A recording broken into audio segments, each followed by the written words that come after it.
धन्यवाद मान्यवर, आपने इस महत्वपूर्ण एप्रोप्रिएशन बिल पे मुझे अपनी बात कहने का मौका दिया।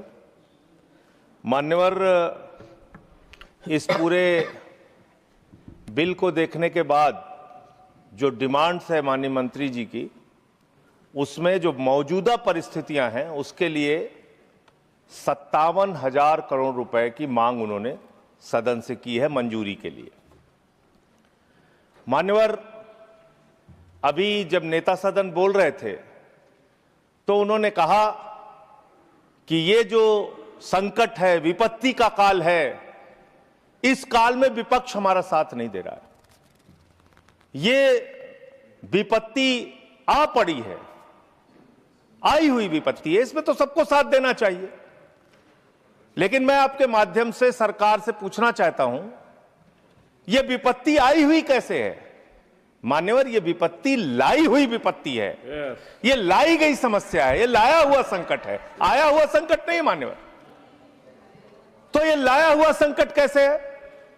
देश की जनता को नहीं पता था मान्यवर, आपको भी नहीं पता था, हमको भी नहीं पता था, लेकिन आदरणीय प्रधानमंत्री जी को पता था, देश के विदेश मंत्री को पता था कि जो हार्मोज का समुद्री मार्ग है, वहां से भारत की जरूरत का 60% कच्चा तेल आता है मान्यवर, और 50% भारत के जरूरत की गैस आती है, उसी रास्ते से आती है। यह बात नरेंद्र मोदी जी को, आदरणीय प्रधानमंत्री जी को पता थी। तो मैं आपके माध्यम से पूछना चाहता हूं कि जब वो हार्मोज का समुद्री मार्ग 60% से ज्यादा ईरान के रास्ते में आता है, ईरान के कब्जे में आता है, तो ईरान से तू कौन मैं खामखा जबरदस्ती झगड़ा करने की आपको जरूरत क्या थी? इसलिए आपने जानबूझकर देश को संकट में डाला है। यह संकट आया हुआ संकट नहीं है, यह लाया हुआ संकट है, और इस लाए हुए संकट के सबसे बड़े जो प्रायोजित किया है जिन्होंने संकट, उसका नाम है देश के प्रधानमंत्री आदरणीय नरेंद्र मोदी जी। मान्यवर, यह बात देश की जनता को पता होनी चाहिए। दूसरी बात मान्यवर, आपका परंपरागत मित्र है ईरान, और खुद प्रधानमंत्री ने माना है। प्रधानमंत्री जी जब गए थे ईरान की यात्रा में, उन्होंने कहा भारत और ईरान की दोस्ती इतिहास से भी पुरानी है। ये प्रधानमंत्री के वक्तव्य हैं। उन्होंने खामेनेई जी को कुरान की पांडुलिपि भेंट की थी 7वीं शताब्दी की मान्यवर। उन्होंने चाबार पोर्ट का समझौता किया था, जिसका बखान प्रधानमंत्री ने खूब किया कि भारत का व्यापार बढ़ जाएगा, पाकिस्तान की अब हमें जरूरत नहीं पड़ेगी, अब हम अपना एक अलग रास्ता बना के और भारत के व्यापार को बढ़ाएंगे। और वहां पर सरकार ने सैकड़ों करोड़ रुपए चाबार पोर्ट पे वेस्ट किया।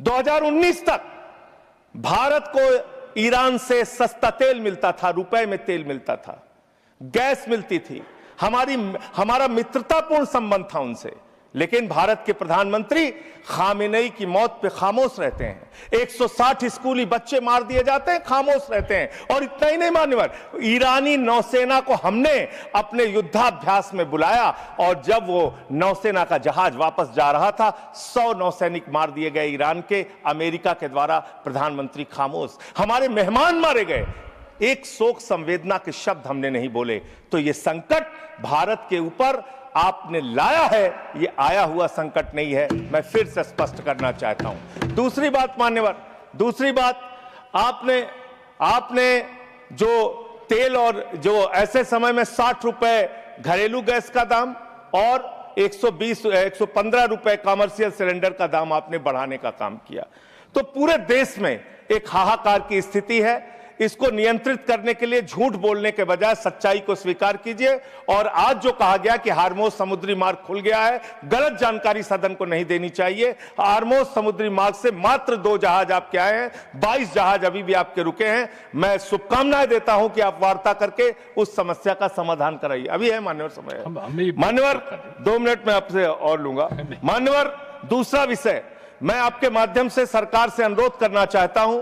हमारी सेना बहादुरी से देश की सुरक्षा के लिए लड़ती है, और उसके साथ साथ सेंट्रल आर्म्ड पुलिस फोर्स के लोग, जो हमारे केंद्रीय सुरक्षा बल के लोग हैं, वो भी लड़ते हैं, वो भी देश के लिए अपनी कुर्बानी देते हैं। पुलवामा में 40 जवानों ने अपनी शहादत दी मान्यवर, पुलवामा में 40 जवानों ने अपनी शहादत दी।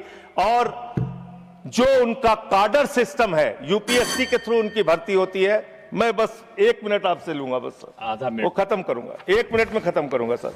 मान्यवर, जो यूपीएससी के थ्रू उनकी भर्ती होती है, उसके बावजूद उनके प्रमोशन में उनके साथ नाइंसाफी की जाती है।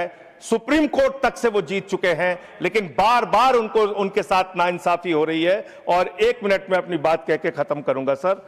जो प्रमोशन का सिस्टम है उनके साथ, जो अन्याय उनको झेलना पड़ रहा है, वो एक असिस्टेंट, एक डिप्टी कमांडेंट को जो सीआरपीएफ में है, 18 साल में, बस खत्म कर रहा हूं सर, विषय नहीं है ना, 1 मिनट में खत्म कर रहा हूं सर। उसी के लिए डिमांड में चाहता हूं, सरकार के सामने एक प्रस्ताव मेरा। 18 वर्षों में एक प्रमोशन मिलता है सीआरपीएफ के डिप्टी कमांडेंट को, और असिस्टेंट कमांडेंट को 15 वर्ष में एक प्रमोशन मिलता है।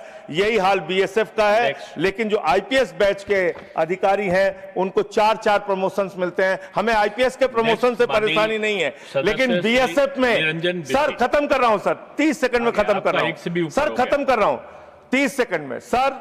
मेरा सिर्फ आपके माध्यम से सरकार से इतना अनुरोध है कि जो हमारे केंद्रीय सुरक्षा बल के जवान हैं, जो हमारी वो सेना है, उसका मनोबल कमजोर ना हो जवानों का, और उसमें आईपीएस को उनकी पोस्टों पे ना बैठाया जाए। जहां डीजी, डीआईजी, आईजी बनने में उनकी योग्यता है, उनको उस